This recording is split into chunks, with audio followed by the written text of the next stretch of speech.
Ladies and gentlemen, welcome to another fantastic episode of The Left Wing. I am TJ Whitehead, powers taken, not given. Joined as always by my dear friend John Cooper Paz of Counterpoint Politics. How are you doing today, my friend? I am doing great. It does, now that you just started talking there, it does sound like maybe you are using not your normal microphone. Oh no. Oh no. But while you figure that out, you should also definitely mute yourself because I am hearing an echo. Wonderful, wonderful technical difficulties that we always have on this show. Still waiting on the George Soros check to come in so we can hire a producer for ourselves. Yeah, I definitely heard that, TJ. How's that?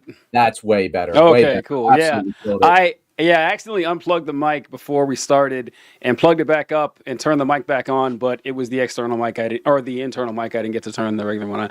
Yeah, it's been a busy week for me, so kind of Rusty kind of just sat down in the chair and said, "Let's go," throwing it all together. But it happens. I say that as if this doesn't happen normally anyway, where I fuck up. So a little inside baseball here, guys. So as you know, we get funded by all of the Jewish Democratic cabal leaders out there, but unfortunately they're so busy funding the protests in Minnesota that they've cut our funding. So that's obviously an issue. So thank you very much for any support that you can give us. It is a sacrifice we are more than willing to make. Colby on it again. TJ, why are you dressed for a daytime Diddy party? I was going for a more Angel of Light type thing, but okay, Diddy party. I love that you got the matching white watch too. That's what really makes the outfit. It makes it pop, yeah, and everything like that. You do what you can do and everything. It's a time for celebration because we got to see a wonderful performance by our favorite Attorney General. I challenge you to name 5 better Attorney Generals than one Pamela Bondi, either for the state of Florida or for the federal government. I can't think of one. Well, let's start right there because the Pam Bondi congressional hearing, let me tell you, I don't know if you guys who just started following politics during the Trump administration are aware of this, but congressional hearings are typically boring as shit. It is very rare where I'm setting an appointment to make sure that I'm available to get all the clips from a congressional hearing testimony. That usually happens 3 times during a presidential administration, and I feel like we've gotten it so many times already where there's just bombshell after bombshell in these hearings. This one, however, might have been the most circus act of a congressional hearing I have ever seen in my life. Would you agree that this is so far the peak, DJ?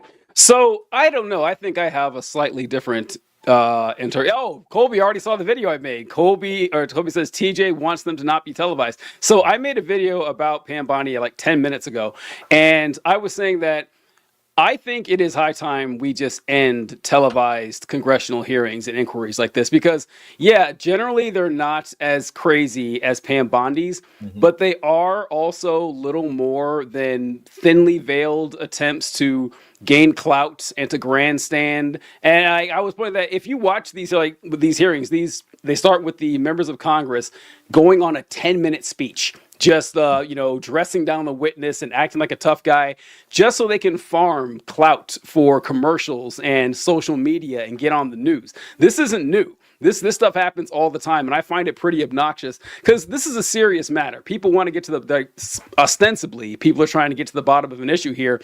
And I think that these things should be treated the same way they treat Supreme Court procedures.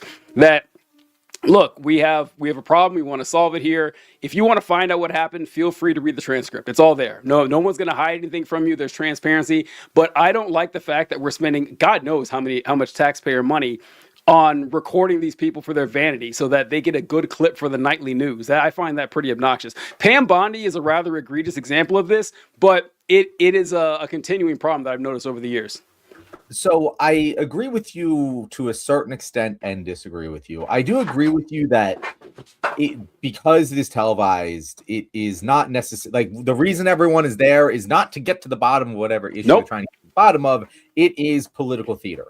However, I'm going to put a couple of caveats there. One, we do have the ability to have private congressional testimony under oath, especially before committees like this one. It's possible they can choose to do so if they want to. Obviously, the ability to televise it, the politicians might always take that, but it does happen, right?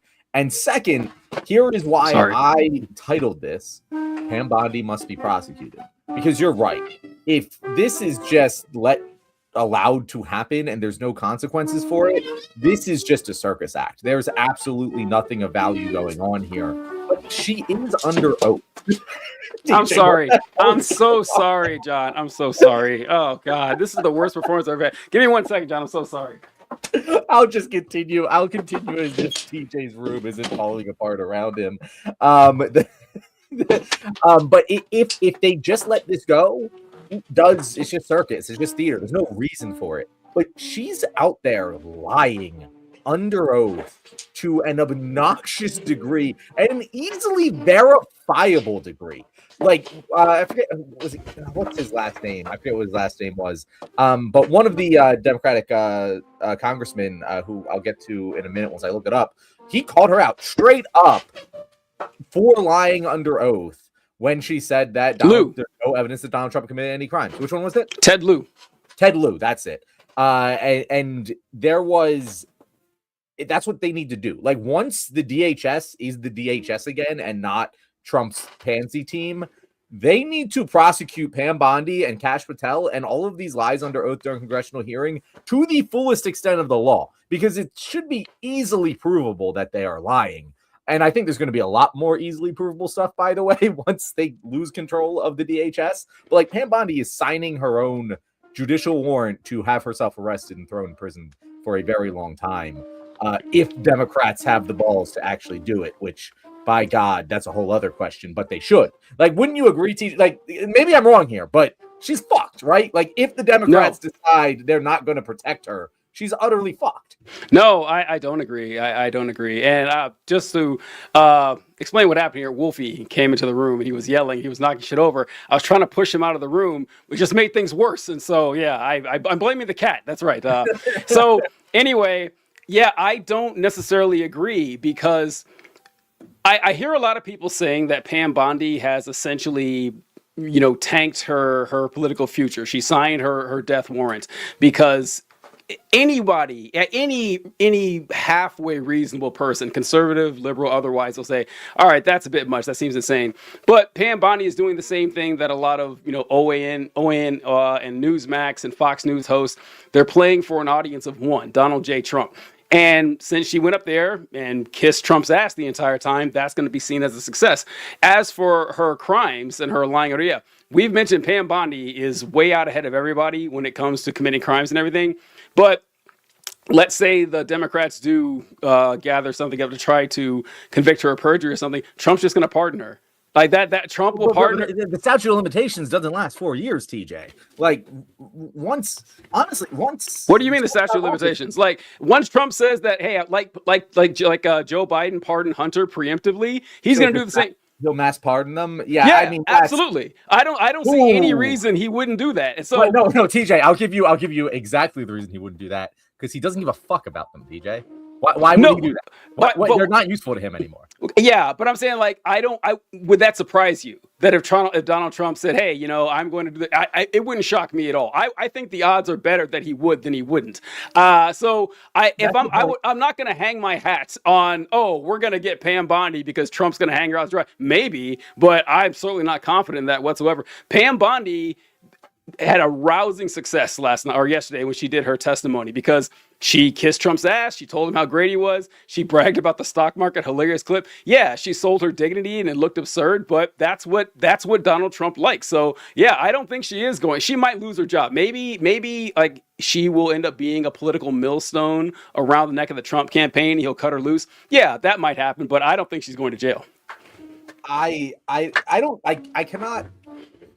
The title of this segment is not Pam Bondi will be prosecuted, TJ. Let's be very clear about that. The title I've given to this segment is Pam Bondi must be prosecuted. You're right. I guess he could pardon her, and that would, I guess, sink the whole ship. Like he could just pardon everyone on his way out the door. Yep. And I don't know what legal ramification, like what legal avenues we would have to prevent that or none practically change that.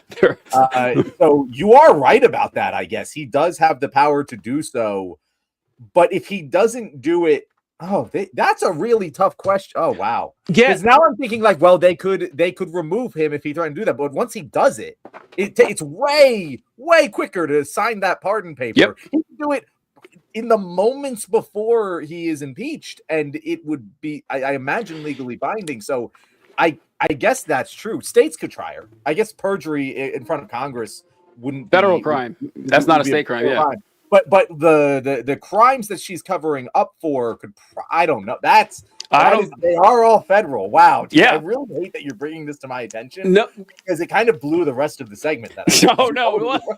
Well, no, it's just that so Trump is famous for hanging people out to dry. He does it all the time. And what kind of turned me on this is that I did not think, rather foolishly, I did not think Trump would pardon the J6ers. I didn't think he would, because their usefulness was done. He was reelected. These poor saps, these suckers and rubes who, stormed the Capitol for him. What good could they possibly do him? None. And he pardoned them anyway. So I think that, yeah, he could sign the pardon tonight and seal it and say, whenever I leave office, unseal these documents, boom, pardon. No one would even know until he was gone. And granted, he might not. Maybe he'll fuck her over. I'm not sure, but I am not confident that Pam Bondi will see a prison cell. She might lose her job. I think it's as far as it's going to go, though. TJ, I really, really hate how right you are, because it actually makes perfect sense. If you look at Pam Bondi's testimony today, and Lyons, I forget his first name, Todd Lyons, maybe, the actual director of ICE, his testimony today was way more defensive and making sure he doesn't put his ass in the jackpot than Pam Bondi, who went out there just guns a-blazing, not seemingly without a care in the world for the rule of law. And that would indicate that some of Trump's cabinet members might already have a sealed pardon awaiting them. And that would be wonderful for Trump, who can then hold that over their head for the rest of his term to make them do whatever he wants. That all makes so much sense. And it's something that Trump would be smart enough to do because it's his bread and butter. So that is, wow. Yeah, you're right. They're all getting off. I've just been thinking, oh, she's fucked. She's so fucked. There's so much fucked about this. I guess, TJ, the only thing is, like, can you pardon? I really don't know the answer to this question. Can you pardon someone non-specifically for crimes? Like, So Colby kind of brought this up. Colby says that might be one where you could challenge the Supreme Court and they might flip it. They won't. They won't, because preemptive pardons have. Am I frozen? Preemptive. Can you hear me, John? I can hear you. You're okay. All right, preemptive pardons, because the example I think of would be Ford. Ford pardoned Nixon, although Nixon had never been convicted of a crime. Nixon never went to trial for anything. It was just the Watergate stuff happened. Nixon thought he was going to be impeached, resigned, and Ford said, I'm putting a pardon on Nixon. Nixon had never been convicted for shit. So yeah, there's precedent. I don't know what the Supreme Court would say, that no, you can't preemptively pardon someone. It's been done before, but you can't do it. That's not something the Supreme Court is known to do. I mean, go ahead. I wish that we had a lawyer on this show to walk this through, because there's a couple different questions there. One, was Ford's pardon a gambit? Like, was it actually legally binding? I don't know. But was it just, yeah, we're not going to prosecute, I already pardoned, what's the fucking point? And two, if he pardoned him for Watergate, if Nixon then went out and murdered someone, he would still be liable for those actions. So is it possible that Trump's pardoning isn't very legally sound? Because the Trump administration's legal acumen so far has been that's true, utterly atrocious. Like, I cannot believe how bad they are at this. And I have the lowest expectations possible, and they seemingly never fail to go underneath them. So how well are these pardons actually executed is a giant gray area. That's true. That's true. The pardon would have to state what the pardon is for, right? So if he granted Pam Bondi a pardon, if she committed another crime where they found something else that wasn't covered in what was mentioned, she'd be liable for that. I can see the Trump administration fucking this up by pardoning Pam Bondi but misspelling her name or something like that, and so they nail her because or get the wrong middle name or something, and so it just technically doesn't apply. They accidentally pardoned Pamela Anderson. Yeah, I can see that happening, but no, I just and here's the thing: Biden did this too. Because Biden pardoned a whole bunch of people on the way out the door. He pardoned Hunter, but Hunter had been convicted of a gun charge or something. But I think he pardoned other people in his administration because Merrick Garland and Fauci. I think he pardoned a bunch of people saying, "I don't want Trump to come after these folks," and now Trump can't touch them.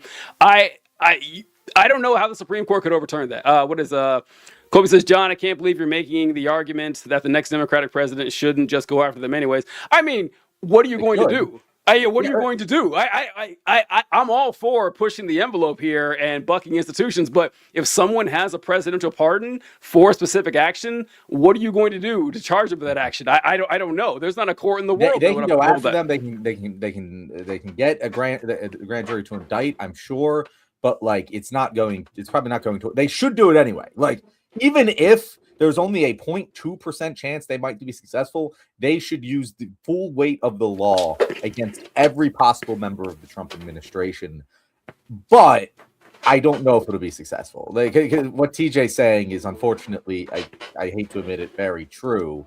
And really the only hope that we would have if Trump decided to go down that route, which now that TJ said it, seems like Trump's going to hear. Likely he already has. Looking hindsight 2020 here. The only hope is that he fucked it up, which is a large hope, or that he just says, "Fuck you, Pam. I hate you, and you're going down with the ship." Those are all potential possibilities. Trump can't pardon himself, though. Yeah, that one would be a little shakier legally. That hasn't happened before, and it sounds kind of ridiculous. I'm sure he would actually try to do. He probably would. I would love to see that happen. I would love to watch that happen because it probably will. TJ, let's be perfect. Let me just play this out for you. Okay. At some point, they will no longer control the DHS. They will no longer control the FBI. They will have all of the files. And there will be mass pressure on them to figure out what went on here. And they're going to unredact them. And they are going to see all the shit. And so at that point, there seems to be only a couple options available to them. One, don't reveal them, which would be political fucking suicide for any Democratic administration. Or two, reveal them. And you see everything all the stuff that they redacted illegally. And then at that point, you have to go after them. And that just has to be the sequence of events. Maybe Trump pardoned them, but you're going to get Trump because he can't pardon himself in that case, right?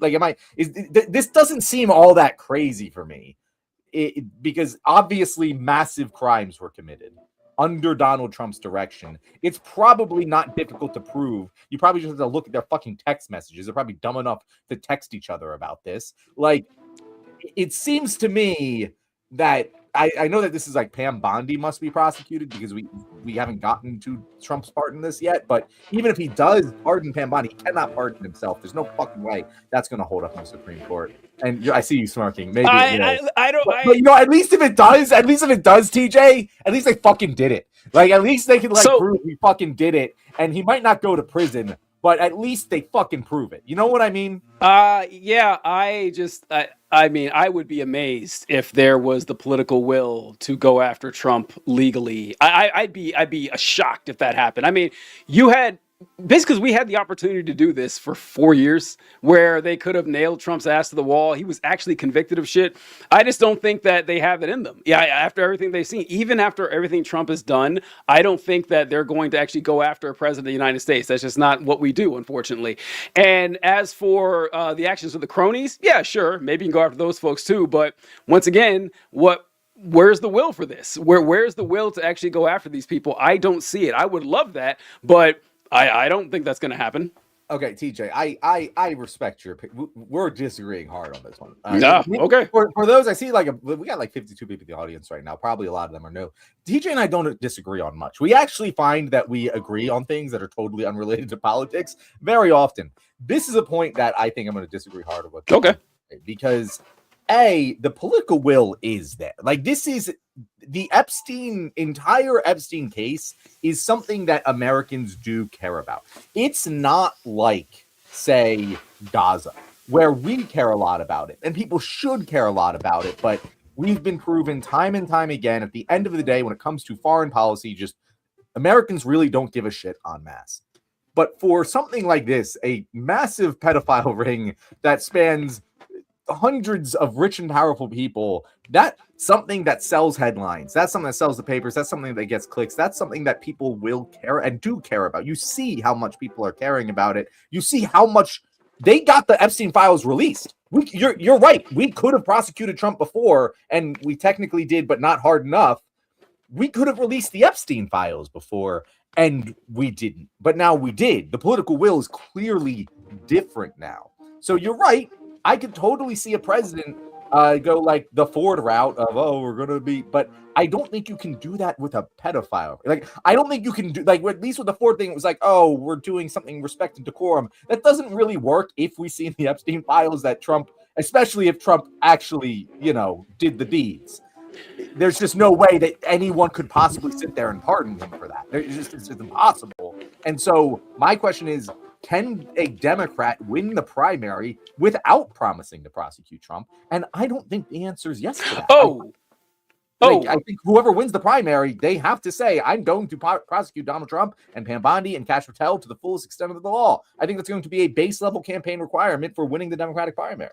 I think that would be helpful, the Democratic primary. I do. I think that would be a great thing to say. And I also go on record saying that the Democrats should promise to do things they know they can't do, because the Republicans do it and it works. For example, we mentioned a couple of shows ago that it should be the standard line for every Democrat running in the country that they want to abolish ICE. Now, it doesn't matter that they probably can't abolish ICE. I got that. But the Republicans run on abolishing the Department of Education. They've done so for 40 years or so, and they can't do it, but they weaken it. So that I say go for that and everything. But there's a lot of ifs involved here with prosecuting Trump and everything.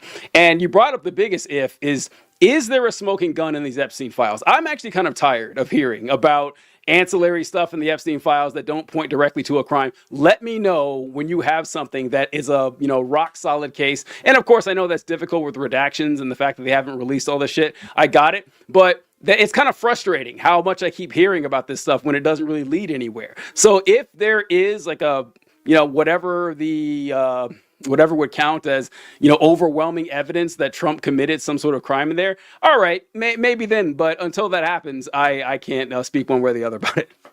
Yeah, and I mean, so here's the thing. I know we've kind of disagreed on this a little bit, but I think there's no fucking way there isn't really bad shit. And I've said this before, the reaction that Donald Trump's team has given to this, that Republicans have given to this, if there was no smoking gun in there, it wouldn't be so secretive.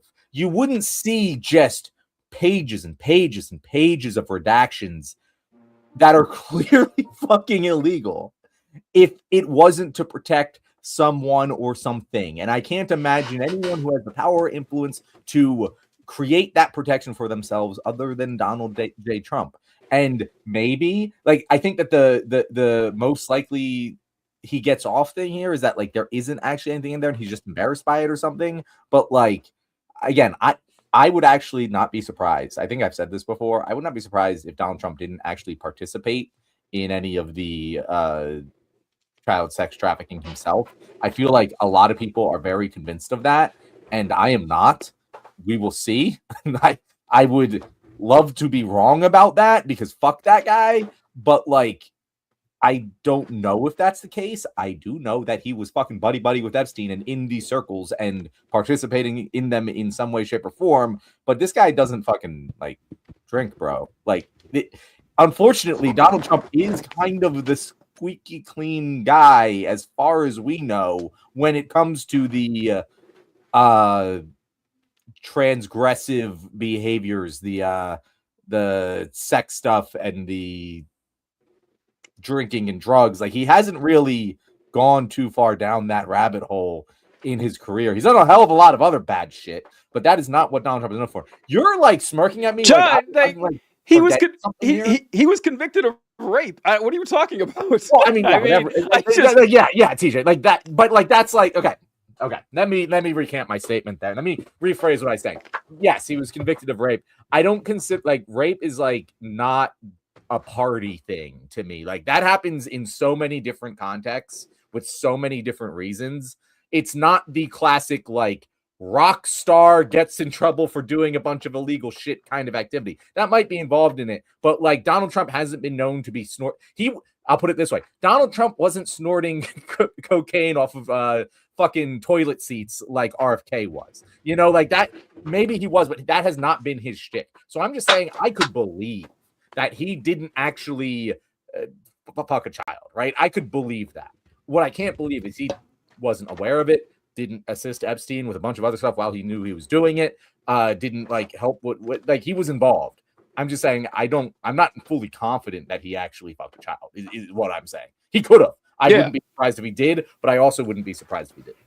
Okay, or at least if there was no smoking gun that he did in the records. And exactly. With his name being mentioned as often as it is, did I hear that right? That there was 1 million references to Donald Trump in the files. That sounded like someone said that, TJ. Okay, I haven't seen that. Okay, it was one of the Democratic congressmen, and I heard that, and I didn't like go and look. I just assumed it was hyperbolic because that's a large number. That's just such like I know there's a lot of files, and I think it is theoretically possible, but it just seems statistically unlikely. If you told me 100,000 times, I'd be more likely to believe you. 1 million is a big number.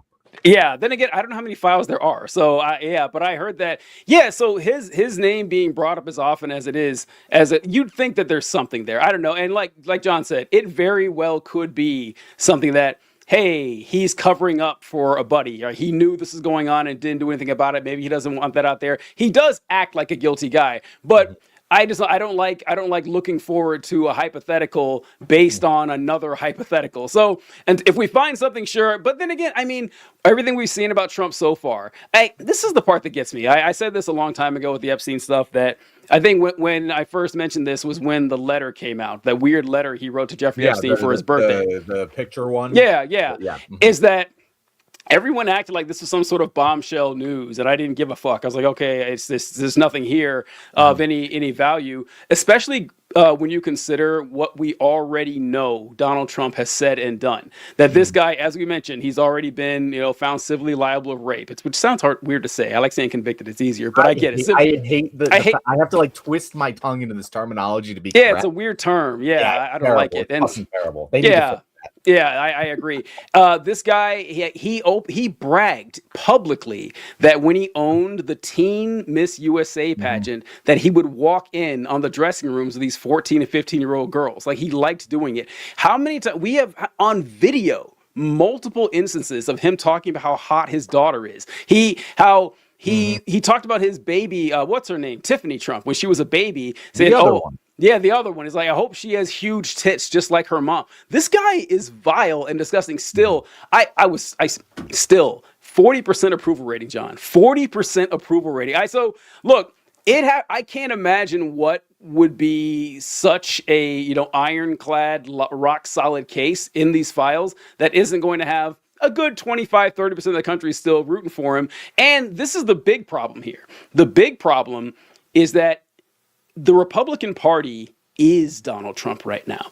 And like, if you go after Trump, it is going to be going after the entire Republican Party, which is a big deal. Like that is half the nation's politicians right there. They're not going to go down without a fight.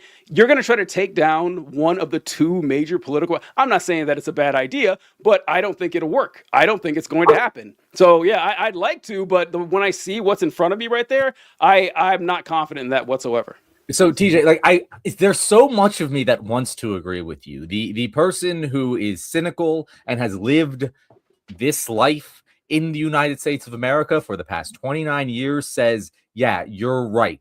Nothing will fundamentally change. The Biden campaign promise of nothing will fundamentally change is the greatest campaign promise that any politician has ever delivered because it most accurately sums up what our political system is. However, I cannot fathom a world in which this particular thing doesn't move the needle at all. Like, you're right, it would be wild to go after the entire Republican Party, but like, it really to me it depends on what the fuck is in the files, right? Because you're right, if what is in the files is synonymous with all of those other things that you just said, I have been proven beyond a shadow of a doubt that America just doesn't give a fuck. America doesn't give a fuck. I cannot believe how much they don't give a fuck.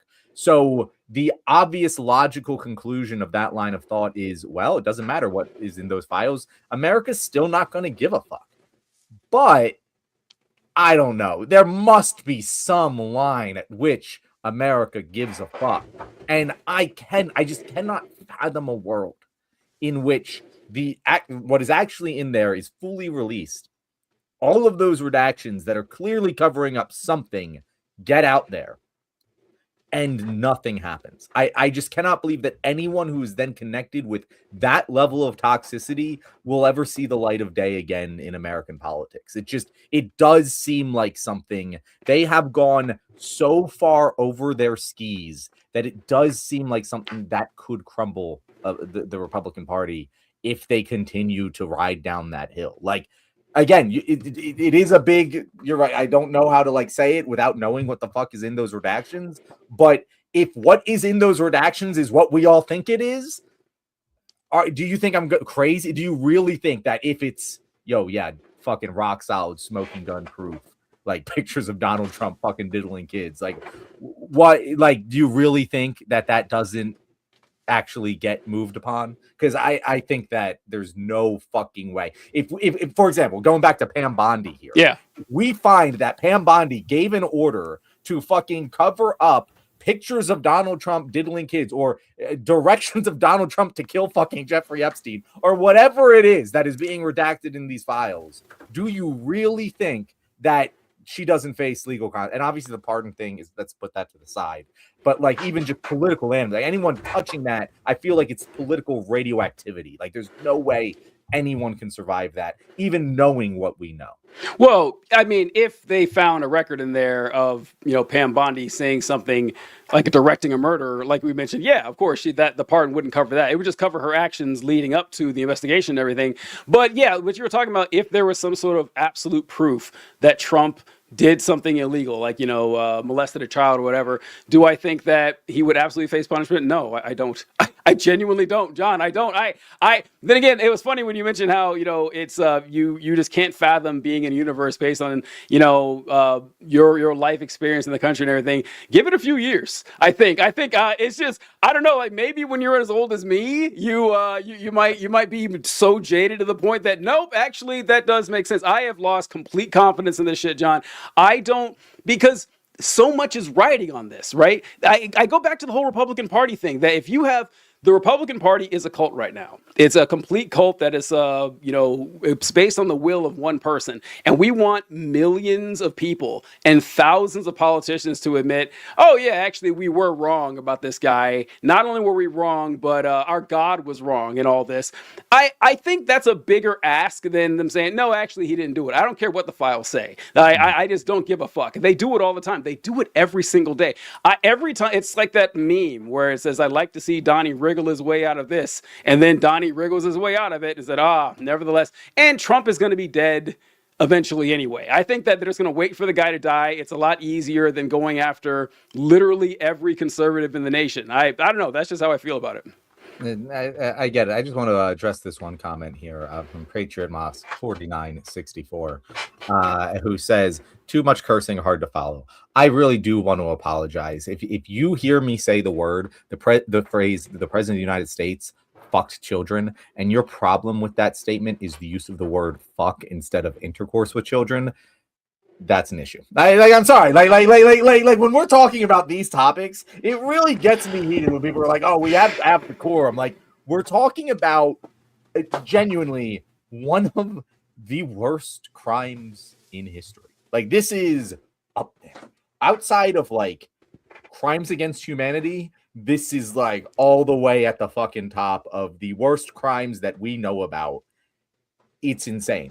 Like it's just hundreds, if not thousands, who fucking knows, children just raped constantly by the most rich and powerful people in the world, and then the cover up for that going all the way to the Oval Office is just, and all the fucking Republicans in Congress getting behind it. It's just, it's I cannot imagine a worse scandal, TJ. Like we say this all day. Oh, if Watergate happened today, it wouldn't matter, and that's true. But like, this is like if this happened then, it would have started a fucking war. Like you know what I mean? Like this is the most. If you had to write a script and come up in a lab with the most salacious scandal to rock a presidency, this would be it. Like this is what the Hollywood writers would come up with, and it would sound unbelievable, and yet it is real life. So you're right, TJ. Maybe I'm young and naive, and I just don't believe that such bad things could happen. And they have. Well, so you're right. But god damn, TJ. I don't want to believe that. I don't want to keep moving forward if I have to believe that. I don't want to believe it either, but you got to see like what's right in front of your eye. What was it yesterday or the day before that the FBI came out with their statement saying that we looked over all the documents and it turns out Jeffrey Epstein was not in charge of an international child sex trafficking ring. We've been wrong about it the whole time. They officially released that from Trump's FBI. Pam Bondi said the same thing a few months ago, saying we looked over all the files and there's nothing there. There's nothing at all. And then the Trump administration fights tooth and nail to hide the files from the public, even after Congress passed a resolution saying that they had to do it. They're still dragging their feet on releasing it. They're very openly and obviously redacting Donald Trump's name from these files. They even released a file that had just a picture with him in the background. He wasn't even doing anything bad. He just happened to be in the background. They took that picture down because it included Donald Trump. And Republicans do not give a fuck at all. I mean, at all, John. So, yeah, some of them will whine and complain about it. They say, I don't like the way Trump is handling the Epstein stuff, but they still support him. Like his numbers of Republicans are still sky high. They like his 30-40% of the country that really like him aren't going anywhere. If they haven't moved by now, I don't think a document from 15, 20 years ago saying, oh yeah, my name is Donald Trump and I definitely had sex with this 12-year-old girl, and they're like, oh, he was just trolling, he's just messing around, or that picture, sure, she Mike looks. Johnson won't hear about it for the next 60 years. Exactly. Yeah. Yeah. Sure. There's a picture of him fondling that kid, but he said that she was 19, and I believe him. John, I just don't see any universe in which they accept this evidence one way or the other. So yeah, I until I see something that gives me hope that they'll change from that, but I don't. If you voted for Trump 3 times, you voted for Trump 2016, 2020, 2024, you're gone. It's over. Like Trump could literally do anything he wanted, and you're gonna follow him. Like the guy has set up a cult, and they're gonna worship him to the day he dies. And when he does die, they're going to say it's some sort of conspiracy, even though he's 100 years old, that someone came out for their boy. He was too close.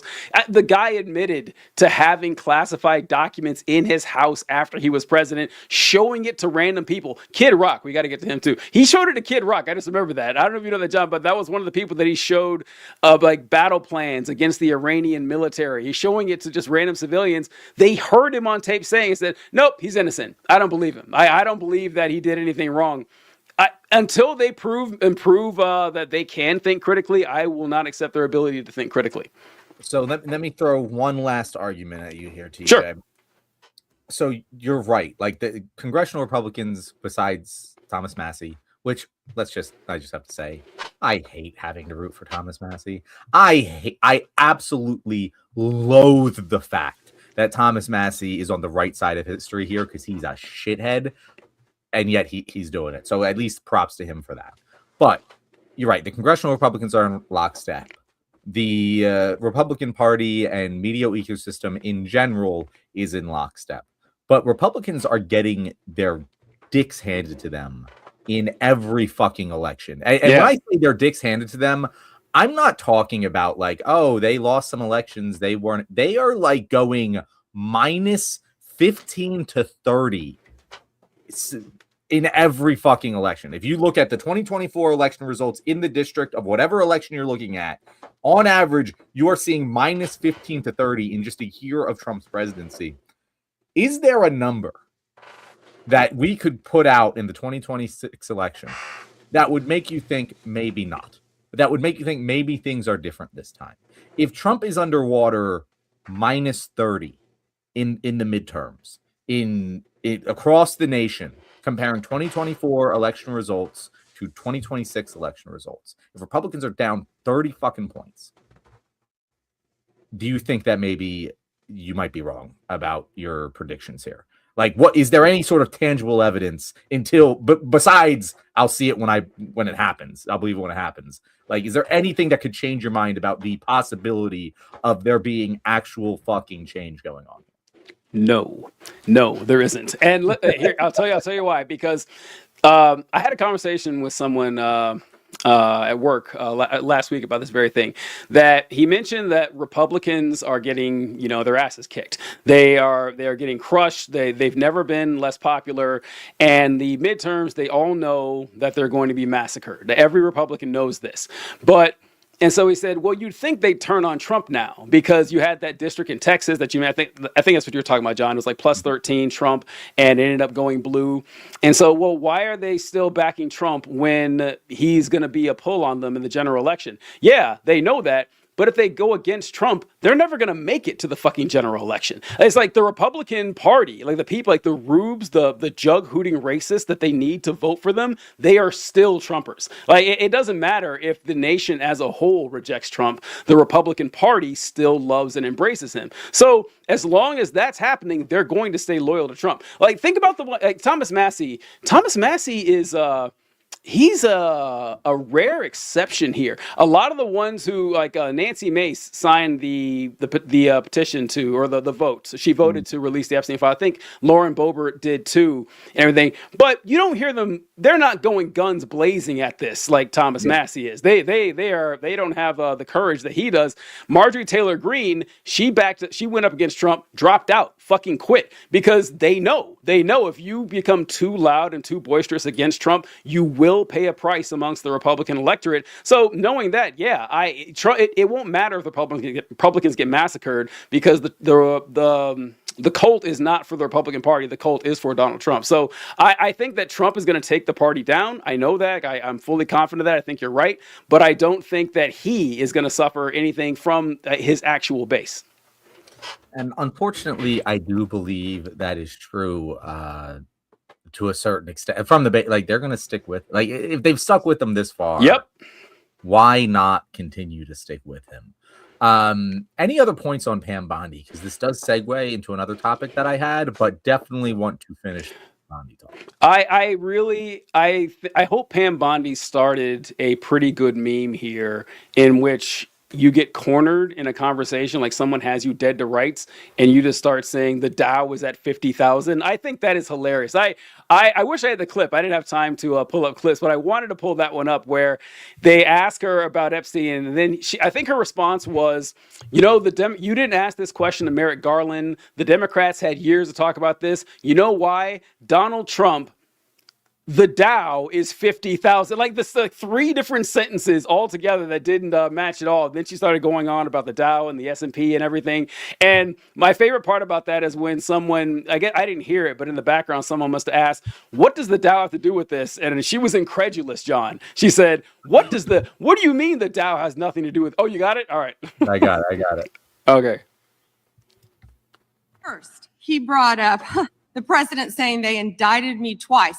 They sure did. They tried to impeach him twice. And you, Mr. Nadler, were one of the leads on the impeachment. I was on the other side. I lived that with you. During impeachment, you said the president conspired, sought foreign interference in the 2016 election. Robert Mueller found no evidence, none, of foreign interference in 2016. Have you apologized to President Trump? Have you apologized to President Trump, all of you who participated in those impeachment hearings against Donald Trump? You all should be apologizing. You sit here and you attack the president, and I am not going to have it. I'm not going to put up with it. All they want to do, all the American people need to know this. They are talking about Epstein today. This has been around since the Obama administration. This administration released over 3 million pages of documents, over 3 million. And Donald Trump signed that law to release all of those documents. He is the most transparent president in the nation's history. And none of them ask Merrick Garland over the last 4 years one word about Jeffrey Epstein. How ironic is that? You know why? Because Donald Trump, the Dow right now is over. The Dow is over $50,000. I don't know why you're laughing. You're a great stock trader, as I hear, Raskin. The Dow is over 50,000 right now. The S&P at almost 7,000. And the NASDAQ smashing records. Americans' 401ks and retirement savings are booming. That's what we should be talking about. We should be talking about making Americans safe. We should be talking about, what does a Dow have to do with anything? That's what they just asked. Are you kidding? Mr. Jordan, Mr. Jordan. Committee will be in order. Amazing. The are you kidding? I love that. I do have to say one thing too. We're fair here on the left wing. We give the devil his due. Trees top, I 100% agree. That stock trader line was funny. It was funny. I don't think it was almost funny. That was, especially like Brett. She didn't have to reference her burn book to go for it, but to say, "Oh, you're a pretty good stock trader, Nadler." I thought that was a good line. It was the only shining star moment I think for Bondi that entire time. That was a good line. Like it was. I will say I will give Bondi that at the very least. That was a good line. We are always supportive of calling out fucking congressional hypocrisy on stock trading. They do insider trading all the fucking time, and it's ridiculous that we should allow them to hold any sort of stocks. That is dumb. But yeah. It's insane. Like you're right, TJ. You're right. I don't know how anyone can like see that and be like, it's so bad. It's so obviously bad. Like it's one of those things where it's like the reasonable Republican. There's no reasonable defense of this. It's so like everyone is clowning on this because we all see how fucking hilarious it is. Even like the women behind her there, which I don't know if they specifically were Epstein survivors. I think at least the one on the left was, I could be wrong about that, but they were smiling and laughing at that because it's how else do you respond to in the middle of questioning about Epstein's pedophile island? She's like, the Dow is up $50,000. What do you mean this has nothing? What do you mean the Dow being up $50,000 has nothing to do with it? It's like, oh my God, it is so funny. And if you sit here and tell me that you don't think that's funny, I think you're lying. You're lying. I think it's funny, and I also think it's horrendous. That's how funny it is. So it's crazy to me that anyone could like. How do you support, if you even claim to be any sort of reasonable? How do you support what's going on? I can get your support of authoritarian measures from ICE. I can understand it. I can conceptually understand why one would support that. I get it. There's just nothing here that you can possibly look at, like, unless you are like a pedophile advocate. Like, there's no possible good reason for any of this to be happening. There's no good reason that Pam Bondi hasn't met with a single fucking Epstein survivor. There's no good reason why the hundreds of files of like emails sent from redacted of like, hey, here's a picture of an underage naked girl are redacted. There's no reason that we're seeing hundreds of pages redacted, just blanketed. Like, there's no reason that Pam Bondi should be coming to this hearing and just attacking every single time. Her answer was to attack the congressman asking the question. Every single time. She had a whole book of fucking retorts for these congressmen. There's no defense of this. So what the fuck are we doing here? And I guess, TJ, to circle all the way back to your point, and I see you smiling, you're right. You're right. Because if this doesn't get it done, if this doesn't make anyone in America go, well, that's fucked up, I don't know what will. You're right. Well, John, you kept saying you can't think of a reason why people are okay with this. Like, have you forgotten the Dow is at 50,000, John? We just had a whole, she just gave a whole speech about this. I thought she was pretty clear that the Dow was at 50,000. This obviously exonerates everything we're talking about here. And Treetop mentioned every Republican at my job thought that shit was empowering. They think protecting the status quo is more important than protecting children. I don't know if it's necessarily about protecting the status quo. It's about backing Donald Trump, right? Because people who there are some Republicans who are mad at Pam Bondi. There always have been. She's never been like a very popular person from what I could tell with the Trump base. They've been mad at her ever since the first Epstein thing. Remember when she had that dog and pony show with all the conservative influencers with the binders and saying the Epstein files phase 1 and all that? They've been kind of on her ass ever since then. But they're mad at this, but they act like there's some sort of line of demarcation between Pam Bondi and Donald Trump. Like they're acting like Pam Bondi is this independent entity who doesn't take direct orders from Donald Trump and do the big. She literally serves at the pleasure of the president, and they pretend that's not the case. So yeah, I think Republicans are more interested in backing Bondi because she's a representative of Trump, not necessarily backing Bondi. But that's just kind of ridiculous. Mark, I gotta say, Mark, good to see you here. Mark says we are fair here on the left wing. Did TJ just say that? Yeah, I mean, I like to think I'm fair. I think we're pretty fair. I think we're pretty fair. Right? I think if you look at like what we say, and yeah. We have biases, of course, and as everyone does, but I get it. Okay. But I think that we're pretty fair in terms of we take the shots pretty consistently when we see them. Like we're going to take the shot, and we'll call funny. We'll say Pam Bondi hitting them with that stock trading line. It's good. We're fair here. We will call balls and strikes in that department, and we'll be biased. We'll be biased, but we're not going to like sit here and tank Donald Trump for something we wouldn't tank Joe Biden for. We do. we take all comers here. We focus on our own political agendas for sure, and they are incredibly left leaning, hence the name of the show. But DJ, do you think we're incredibly? I think you nailed it, John. I'm guessing if Mark's still here, he can tell us. But I think Mark was saying that we're not neutral because people like to confuse neutrality and fairness, and that's not true. Yeah. I'm not going to be neutral on my political leanings. I'm going to make it very obvious, but I'm honest about them. Everything you say is going to come from some sort of bias. There's no such thing as a non-biased human being or a non-biased thought or a non-biased statement or non-biased ideology. But just acknowledge it. That's all I ask. Just acknowledge it. So Pronti BR says no one has been a bigger advocate of how funny Trump is than DJ. That is very true. You will see. We praise Donald Trump on this show. I would argue more than any other left-wing media platform. Probably. Like we give Donald Trump his flowers so often for the things that he does incredibly well.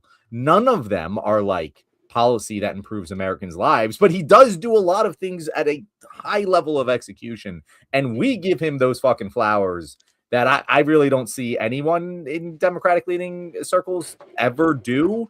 And I think it's to the detriment of the Democratic Party because there's so much that Donald Trump does that we should fucking copy because it works. And it's very upsetting to me when people are afraid to admit that. Yeah, I can see if you were a politician why you wouldn't want to say, hey, that Trump guy is pretty funny, right? I got that. But I agree with you. You should copy it. You should learn, hey, this works, and you should kind of roll with it. I don't know. There's just something I always tell people that if you're a lefty out there or a liberal and you say that Donald Trump isn't funny, I can't tell you what to find funny. That's your opinion or whatever. But if you're someone who says Trump isn't funny, I can guarantee you are not funny. That people who are funny, like someone who actually has the ability to make people laugh, recognized game. You understand what it takes to elicit a laugh out of someone. Most people can't do it. Most of you guys fucking suck at comedy. Most people are just terrible. I do this all. I've done this as a teenager.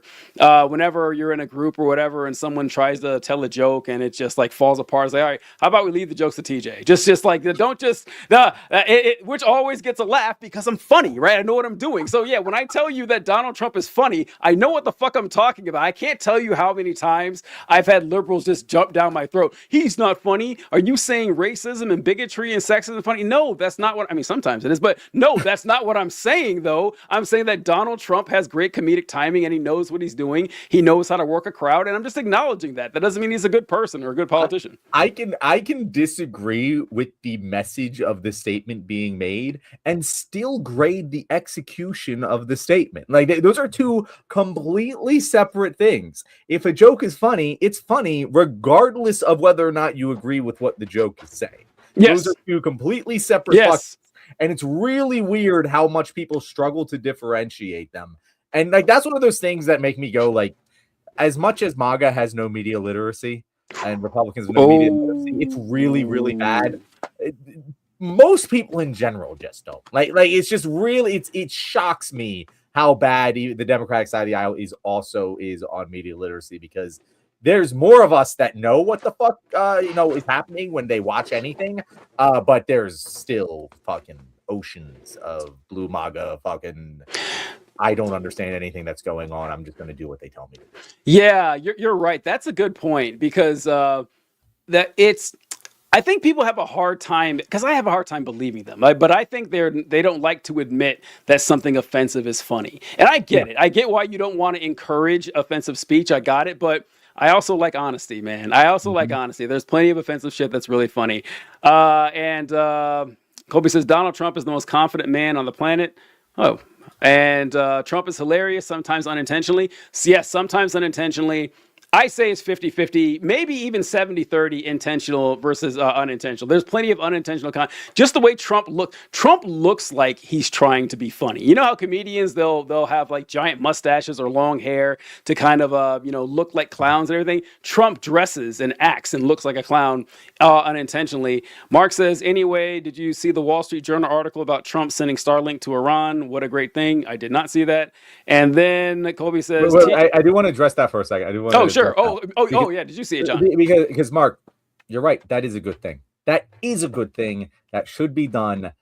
I don't understand why the fuck it matters, though, when, again, there's a massive pedophile ring cover up going on, and we just had a fucking congressional hearing about it. Like, why does that matter? Why he could solve world hunger, and I wouldn't give a flying fuck, and I'd still want him behind bars for what he did. Like, it's just like, that's the thing where I'm like, it doesn't make any sense. And you say, John, I wonder how you understand your pacifism in regards to Iran. Mark, I don't think you were here, but I've actually said that Iran in this current moment is one of the few situations where I would say military intervention. He has said that, yeah, is on the table for me.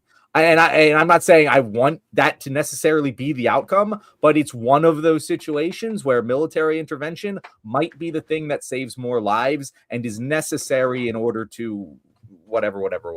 Do I trust Trump and Pete Hegseth to be the ones commandeering that?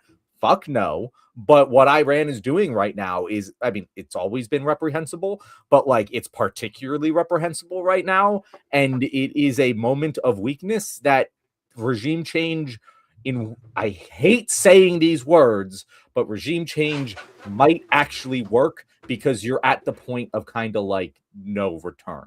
Like, for example, regime change worked in Nazi Germany, right? Like, regime change doesn't always not work. And so, yeah, like, this is one of those situations where I might support military intervention despite my pacifism.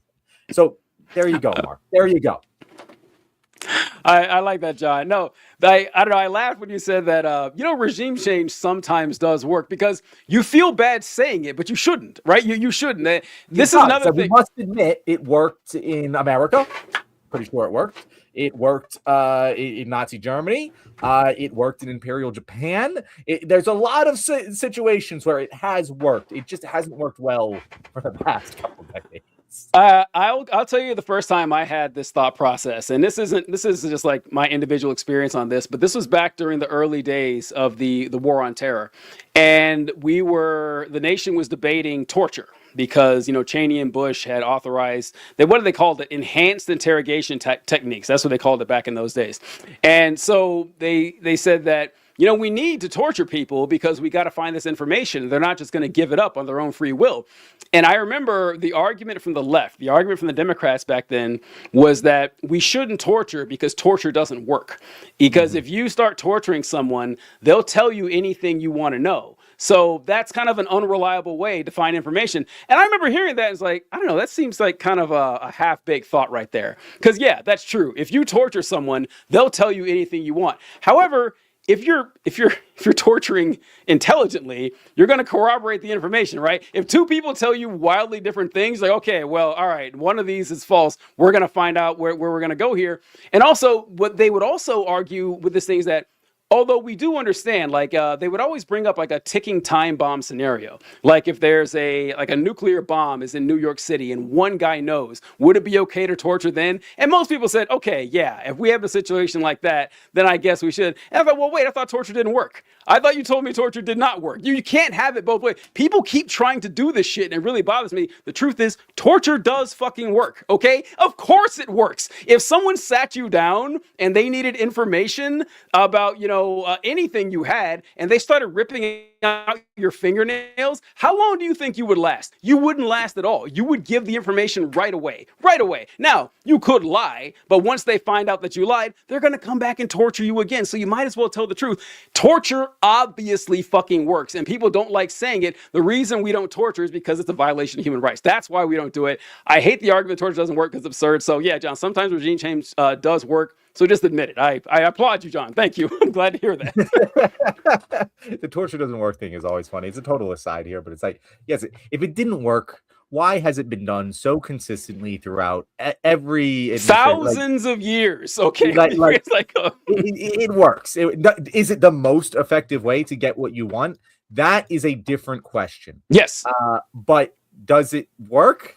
Has it led to the outcomes that it was intended to lead to? Yes, it has, or else we would have stopped doing it centuries ago.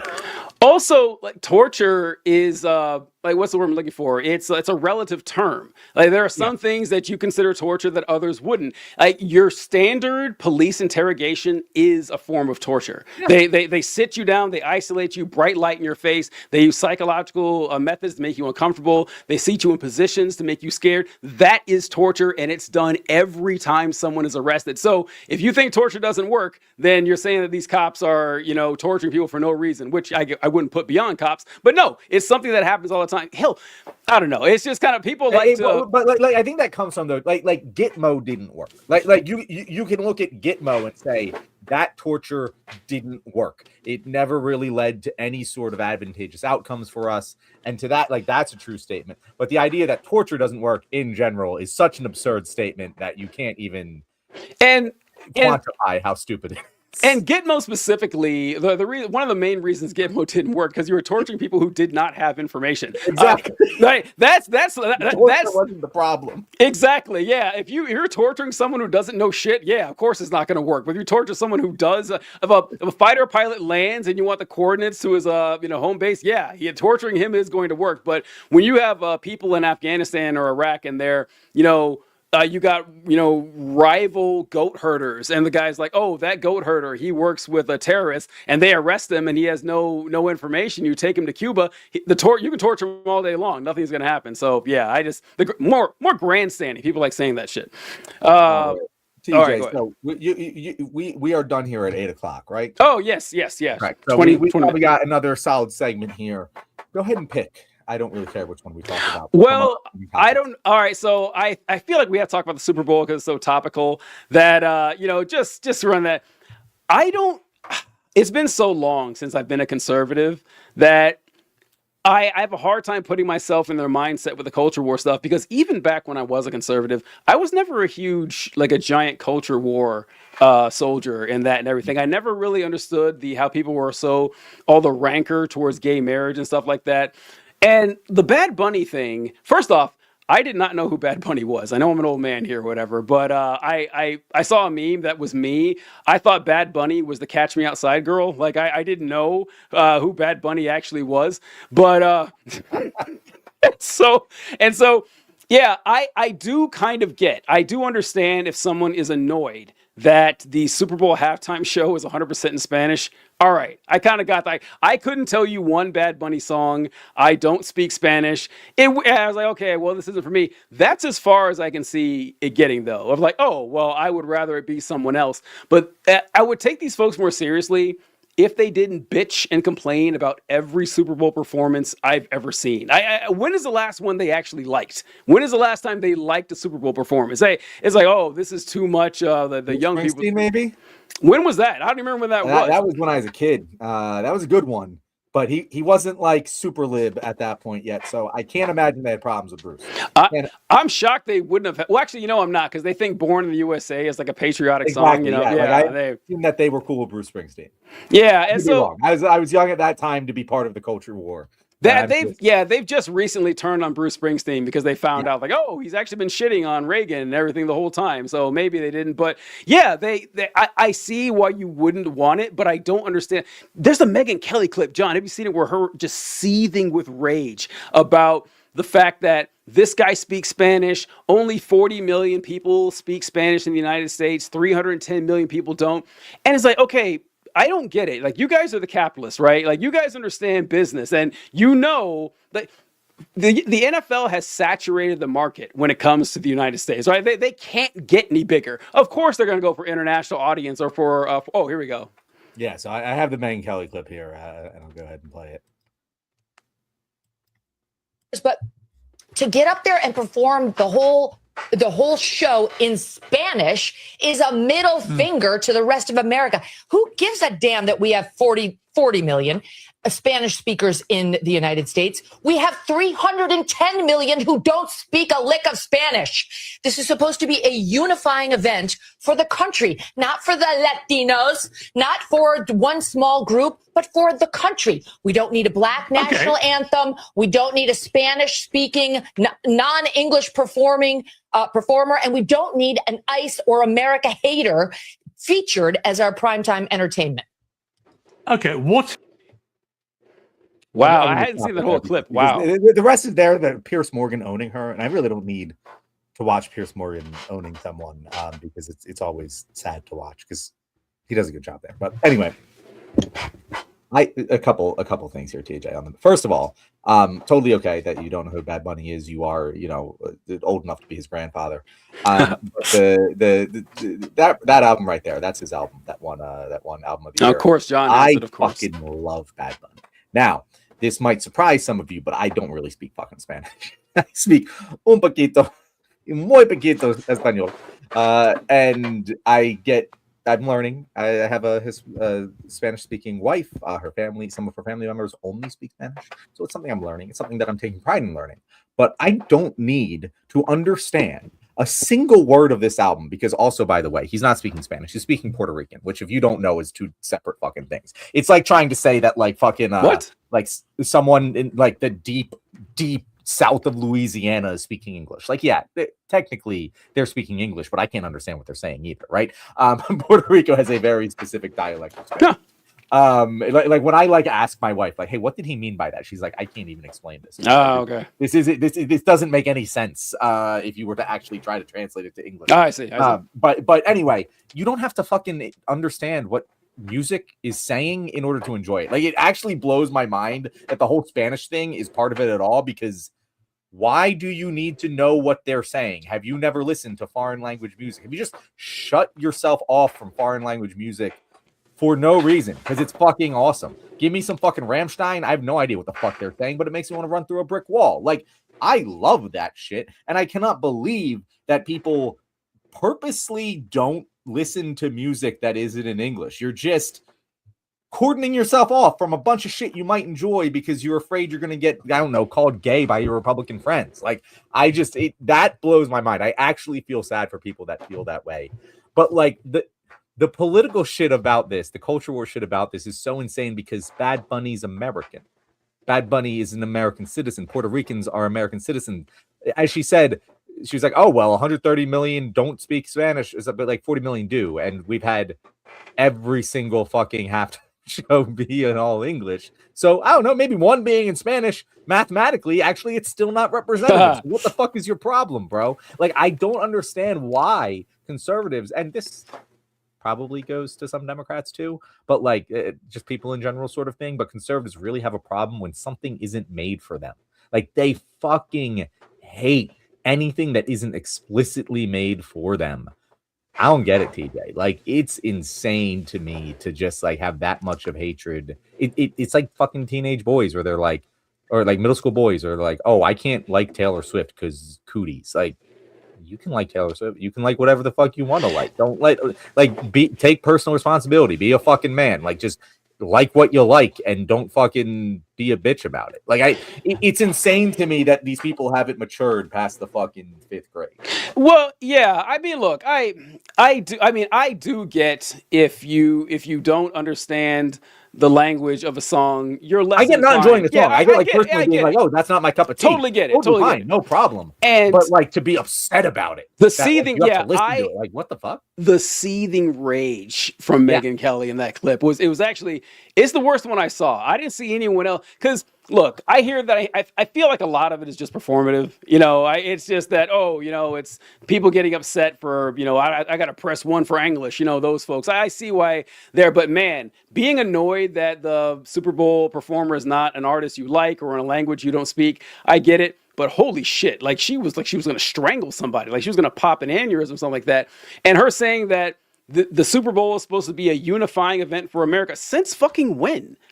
Well, it's not the NFL's job to unify America. They're playing a football game. That's it. Their job is to make money. They go where the money is. And Mark says, your show is so easy because there are so many dumb right-wingers out there. It's such a cherry pick to find idiots saying idiot things. Oh, yeah, I know. Like the unknown conservatives like Megyn Kelly or, Donald Trump going after Bad Bunny. Yeah, like Donald Trump went after this halftime show, bro. Like, I don't know we're not cherry picking. Congressman Randy Fine said he wanted to open an investigation, a federal investigation. This is just random right-wingers saying shit. This is like the big dogs that are running this entire campaign. So yeah, it is. And we didn't even talk about the funniest part about this was the alternate halftime show for Turning Point USA.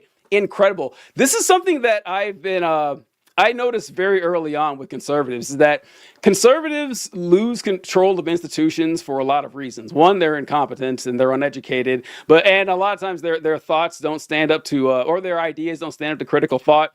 So what they do is instead of strengthening their movement is, we got to, work on some logic down here. The institution that rejected. Yeah, they build their own. That's why Fox News exists, right? There's actually, John, I don't know if you've run across this. Have you ever run across Conservapedia? Have you ever seen this? No. There's a conservative Wikipedia. It's been out there for a long time. I think ever since I was in college, like a million years ago. But I remember Wikipedia is too liberal. Wikipedia is owned by the cabal, the liberal elites. So you can go there and find conservative explanations to everything on the planet. This is what conservatives do. And so it's like, well, instead of, you know what this weird about this? I heard someone mention this. I'm so mad I didn't think about this. Why did they go with Kid Rock? Because if I were Turning Point USA and I'm trying to put on the right-wing Super Bowl, you have Kanye West, you have Nicki Minaj, right? Those are actual, legitimate, solid artists that are very popular, and they certainly could have been a bigger draw, and it wouldn't have been embarrassing. Why not? I don't get it. Well, TJ, there's a couple answers to those questions. I don't know which ones are true. It could be one or all of these. A, Turning Point USA cannot afford Kanye West or Nicki Minaj. That's why they chose Kid Rock. B, Kanye West would not lower himself to performing the alternate halftime show. And I know it's crazy. He's lowered himself to a whole lot of shit, but no, it's hard for the NFL to attract halftime show performers, by the way. Like they don't pay them historically. They don't pay them. They don't pay them.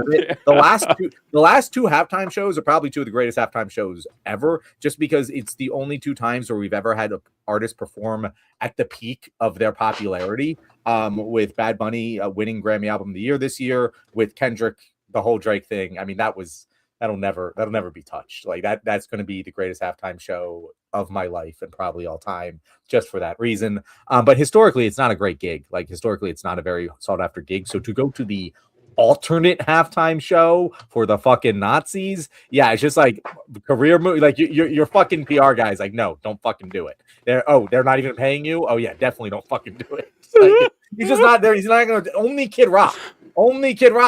Are they able to get for even like all the country singers? They could think about all the MAGA country singers. Yeah, had the opportunity to take that. You're fucking like, did Garth Brooks perform? Maybe he did. I don't know. But like Garth Brooks, Garth Brooks isn't a conservative. That's beneath me. Like only Kid Rock would fucking degrade himself to because he wants to be that. Like that's all he has now. He's the fucking artist that is fucking MAGA. Like that's his entire shtick. It's the only thing that puts asses in seats for him. So that's why he's there and no one else is, because anyone with actual talent and popularity isn't going to degrade themselves like that. Well, Garth Brooks is a fucking lib, so he wouldn't do it. It'd have to be maybe I'm thinking of someone else. Yeah, I'm sorry that my country singing, they're all the same. Like you know how like people are like, yo, like all country singers look the same to me. They're all the same person. They all have the same fucking names. Like that I don't even know how people don't see this. Yeah, the name Garth Brooks from fucking Toby Keith. Like yeah, the names are like country names are fun. Like I don't know how to describe it, but there are names that just sound like country singer. Like Tud Truckley. Oh, that's a country singer, right? It's like nope, just made it up. It's like it's so yeah, it is pretty funny. I don't know. Ted Nugent. Ted Nugent. In fact, until you just mentioned that, I thought Ted Nugent and Kid Rock were the same person. Like in my mind, I like if you showed me a picture of Kid Rock and a picture of Ted Nugent, I couldn't tell you which one was. Ted Nugent is significantly older than Kid Rock, I'm pretty sure. And Ted Nugent was big in the 70s, I think, and or 80s, I think at least. But Ted Nugent is he's been an outspoken conservative media figure or musician for a long time, since I was a kid, I think. And Ted Nugent. This is a true story. You guys can fact check me on this.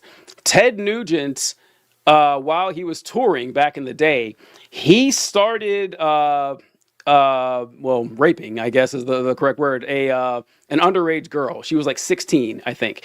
And he wanted to take her on tour with him, but it was illegal for him, to be in this relationship. So he got permission from her parents to adopt her. And he adopted her as his daughter so he could continue having sex with her throughout the rest of the tour. That's a true story. And that guy loved by conservative. He's like decades. Like he would show up to every conservative event. He was always playing. They're always hyping. I was like, oh, you guys got all your rock stars and everything. We got Ted fucking Nugent. If you're willing to embrace conservative thought, they will love you, and which is why like all these bottom of the barrel celebrities are risen so far to the top. Which makes it really sting when someone who's actually talented like Kanye West goes, actually he's just a Nazi, and that didn't stop them either. The fact that Kanye West is a Nazi, they still love him, man. Well, at least in Kanye West's defense, he's actually good at making music, unlike Kid Rock and Ted. Like at least he's got that. See, Mark, I do love picking on you, Mark. See, these criticisms of conservative thought are not fair or balanced or accurate. See, Mark, that would assume like that they aren't warranted, because we do attack conservatives more because we think that they are wrong more. But it's not like we don't attack leftist thought. Like it's not like we don't attack liberal thought. We attack all schools of thought. We happen to disagree with conservatives more, but it's not unfair. It's not unbalanced. It is, from our perspective of thinking these ideas are correct, it is consistent all the way through. It's not unfair. Like you can say it's biased, and it is biased. It is biased. Admit that openly, but it is fair. You will not see. I would love for you to point out a case where we have criticized conservatives or Republicans for something that we refuse to criticize liberals, progressives, or leftists for. Like we are very consistent with our criticisms. It's certainly accurate. I am insulted by the not accurate part. That part really bothers me because you can say it's not fair, balanced. I don't care. Because look. The example I always use. News argued in court that they're not news; they're entertainment. Yeah, this is them themselves. Like they're the ones who said we aren't building a news institution. We're building an entertainment platform for conservatives. That's just that. Where, like John's, I've given this example like a dozen times on the show. John's probably sick of hearing it, but it's a great one when I talk about the difference between objectivity and neutrality. And that, yeah, I'm going to be objective in my thoughts here, but I'm not going to be neutral. And if I talk about geography, it's going to be from an anti-flat Earth bias. If I can get up here and I can say, yeah, the world is obviously round. Like we discovered this thousands of years ago. Eratosthenes, he measured the circumference of the Earth 2,000 years ago and got it to within like 5%. We've known this for a long fucking time. Anyone telling you the Earth is flat has not done the research, or they're just straight out lying to you. You can't come up and say, you're not being fair to flat earthers. Yes, the fuck I am. Of course I'm being fair. That's the reality. And John, I pulled up here Conservapedia, because my whole argument was that conservatives reject institutions and create their own facades, their own nonsense. And the Conservapedia was an example of this. I went to Conservapedia. Now you tell me how fair and objective this is. Wikipedia is just full of liberal bias, right? Conservapedia, I'm sure that they got this right. Here is Barack Obama's entry in Conservapedia. Barack Hussein Obama II, reportedly born in Honolulu, Hawaii, sometimes known as Bathhouse Barry, was the 44th president of the United States, elected as America's first. I've never heard that in my life, TJ. John, we do this on a consistent. I've never heard Bathhouse Barry. You say this, John, but there's an annotation there. Like there's a footnote. There's right there. So the source somewhere. Bathhouse Barry was the 44th president of the United States, elected as America's first, in quotes, post-racial president, according to the mainstream fake news media. Obama exacerbated racial tensions and left the dismal legacy of a divided America along Marxist, class, racial, and gender normative lines. In his final year of office, Barack Obama illegally meddled in the 2016 election and then attempted to blame the Russians for it, despite Obama's own collusion with Russia years prior. Look, that's one fucking paragraph, right? That is one fucking paragraph of Conservapedia. They rejected the liberal bias of Wikipedia. Said, no, we're going to create our own thing right here. We're going to get it right. And it's just, it's your drunk uncle. Like there's no intellectual curiosity. There's no honesty. And that's just, yeah. I have no patience for people saying that, oh, you're not being fair to the right wingers. Yeah. It's so funny that like, as you're making this analogy with like the geography, the anti-flat earth bias, like Mark is literally speaking to the point that you're making. He says, no, you're being unfair. You generally pretend that conservatives are dumb and liberals are smart. That thread runs through your views all the time. And here's the thing, Mark, that doesn't mean that we're being unfair. Like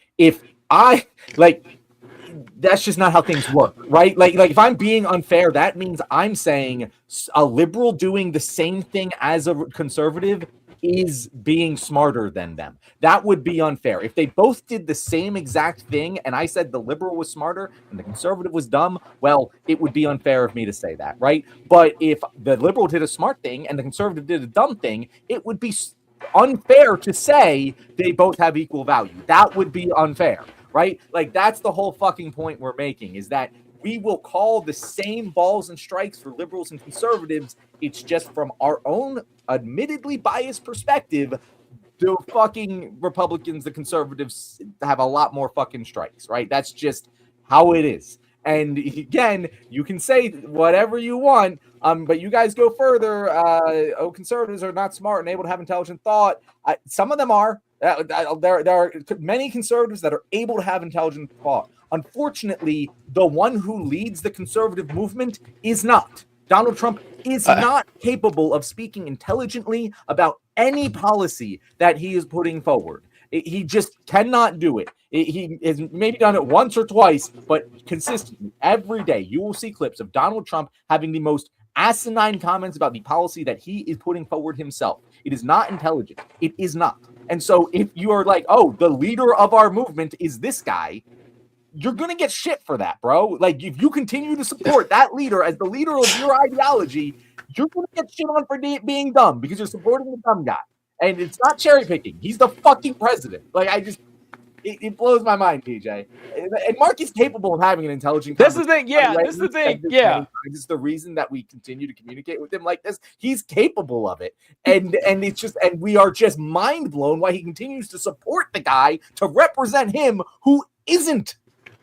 And yeah, it's like, listen, yeah, like the more educated you get, the more liberal you become. That this is consistent. There is never deviation from this. Like when you see a large segment of people, the more educated, the more informed they are, the less likely they are to believe in conservative thought, because conservative thought is based on intuition and gut feelings and instinct a lot of times, right? It's like the Australian model of economics isn't even based on empirical data. They come right out and say it. Not Australia. Sorry, the Austrian model. Sorry, the Austrian model.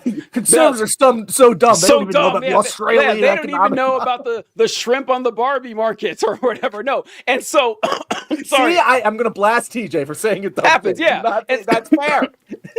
And oh shit, what was I gonna say here? And one thing I always say is that and if we want to talk about that's right, conservatives, like the conservatives who are the most intellectual, the leaders, whatever, like Mark or whatever, I would say significantly less conservative than the idiots, right? Yeah, significantly less conservative. The less educated and the more rube and the more superstitious you are.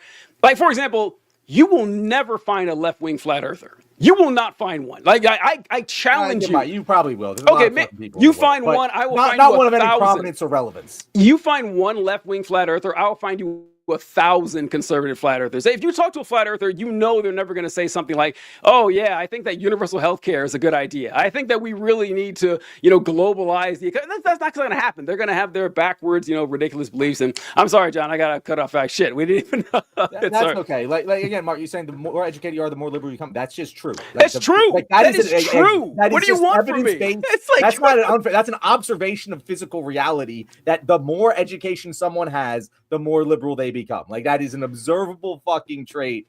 But yeah, yeah. And he says, I question if Trump truly leads the conservative movement. He said the Republican Party. Get the fuck out of here. Get the fuck out of here. When Biden was the president, the leftists fucking hated him. We went to fucking war with him every day. The leftist progressive movement was not headed by Joe Biden because you could see we were there fucking protesting him, calling him a genocide enabler. You do not see that from the smart conservatives. You do not see them going to war with President Trump. You do not see them like accusing him of committing war crimes and crimes against you. Like you just don't see that. It just doesn't happen.